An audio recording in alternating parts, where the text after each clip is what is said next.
गुरुवार का दिन बेहद ही खास रहा। ये दिन ऐतिहासिक होने के साथ साथ बेहद खास भी है। देश के साथ साथ हरियाणा में भी विभाजन विभीषिका दिवस मनाया गया। फरीदाबाद में खास कार्यक्रम का आयोजन हुआ, जिसमें केंद्रीय मंत्री मनोहर लाल और प्रदेश के मुख्यमंत्री नायब सिंह सैनी ने शिरकत की। इस दौरान केंद्रीय मंत्री मनोहर लाल ने संबोधित भी किया और इस दिन की अहमियत के बारे में बताया। और कुछ टिप्पणियां तो कोई स्वीकार ही नहीं कर सकता।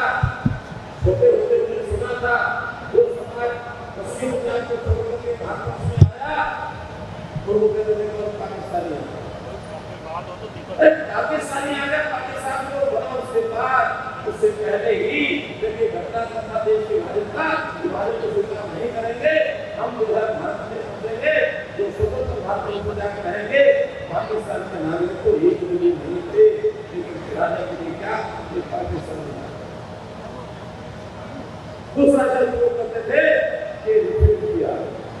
ये ठीक है, जब कोई समाज छोड़ करके और अपने घर परिवार से यानी घर को छोड़ करके सैकड़ों हजारों किलोमीटर दूर जाके बसता है, उसको भी सहायता की आवश्यकता होती है। सरकार में सहायता नहीं होगी, बनी मानता नहीं की होगी, लेकिन सरकार की होता है जो शहर में आकर के हमेशा हाथ पसारे। इस समाज में हाथ पसारने से बड़ा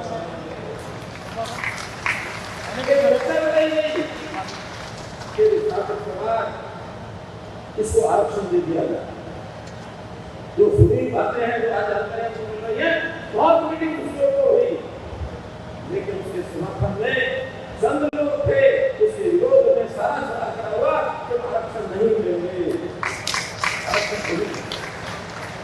तो आरक्षण की इच्छा रखेंगे तो इसका मतलब है कि अपनी जो प्रेरणा से काम करने का जो पोशाक होता है उस पोशाक को समाप्त कर रहे हैं। वहीं कार्यक्रम में मुख्यमंत्री नायब सिंह सैनी ने भी शिरकत की। इस दौरान प्रदेश को कई बड़ी सौगात मिली। 495 करोड़ की 29 परियोजनाओं का शिलान्यास किया।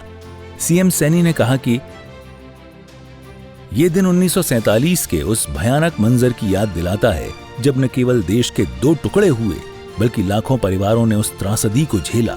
प्रधानमंत्री ने उस समय मारे गए लोगों के प्रति अपनी संवेदनाओं को व्यक्त करने के लिए इस दिन को मनाने की घोषणा की।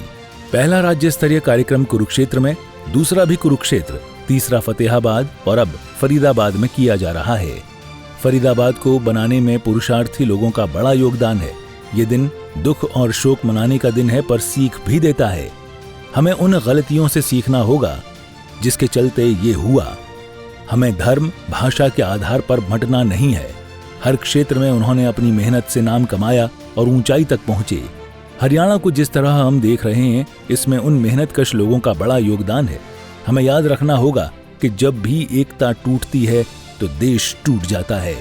यहाँ आज ऐसे बहुत सारे लोग हैं जो विभाजन की उस त्रासदी का शिकार हुए थे। ऐसे बहुत सारे लोग हैं जो दादा दादी की कहानी न सुनकर बचपन में बंटवारे की कहानी सुनते थे। वो रोंगटे खड़े करने वाला मंजर था। विभाजन विभीषिका में जान गंवाने वाले अपने पूर्वजों को भावभीनी श्रद्धांजलि देता हूँ। ऐसी महिलाएं जिनके नाम शादी के बाद बदल गए हैं, उनके नाम में संशोधन करने के लिए हरियाणा सरकार की तरफ से प्रावधान किया जाएगा। विभाजन से संबंधित दस्तावेज और संस्करण की प्रदर्शनी प्रतिवर्ष लगाई जाएगी। विभाजन विभीषिका स्मृति दिवस पाठ्यक्रम में भी शामिल किया जाएगा। इस पाठ्यक्रम के माध्यम से आने वाली पीढ़ी को इतिहास की जानकारी मिलेगी। पंचनद समाज को 51 लाख रुपए देने की घोषणा की। आज का ये विषय इस बात करने के लिए हमें एकत्र हुए हैं कि वह केवल इतिहास का एक पन्ना नहीं है, यह लाखों दिलों का एक जगह है जो विभाजन विभीषिका स्मृति दिवस के रूप में आज हम ठीक आजादी की पूर्व संध्या के अवसर पर हम यहाँ एकत्र आए हैं। यह दिन हमें वर्ष 1947 में जो उस भयानक समय की याद दिलाता है जब भारत का विभाजन हुआ था। हर इस विभाजन में न केवल देश को 2 टुकड़ों में बांटा, बल्कि लाखों परिवारों को एक गहरा और दर्दनाक अध्याय भी लिख दिया है। मित्रों, उनकी पीड़ा से आहत होकर के देश के प्रधानमंत्री आदरणीय नरेंद्र मोदी जी ने जो देश के रखवाले को 20वीं शताब्दी की सबसे बड़ी क्रांति आदरणीय प्रधानमंत्री जी ने कहा है। उन्होंने 15 अगस्त 2021 को स्वतंत्रता दिवस पर आजादी के अमृत महोत्सव के शुभारंभ करते हुए इस विभाजन में अपनी जान गंवाने वाले लोगों की याद में भारत में का समृद्धि दिवस मनाने की घोषणा देश के यशस्वी प्रधानमंत्री आदरणीय नरेंद्र मोदी जी ने की है।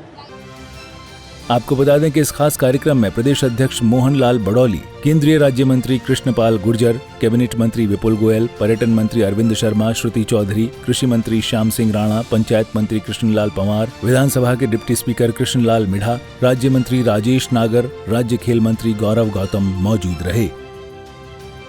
फरीदाबाद से सूर्य समाचार के लिए दीपक गौतम की रिपोर्ट।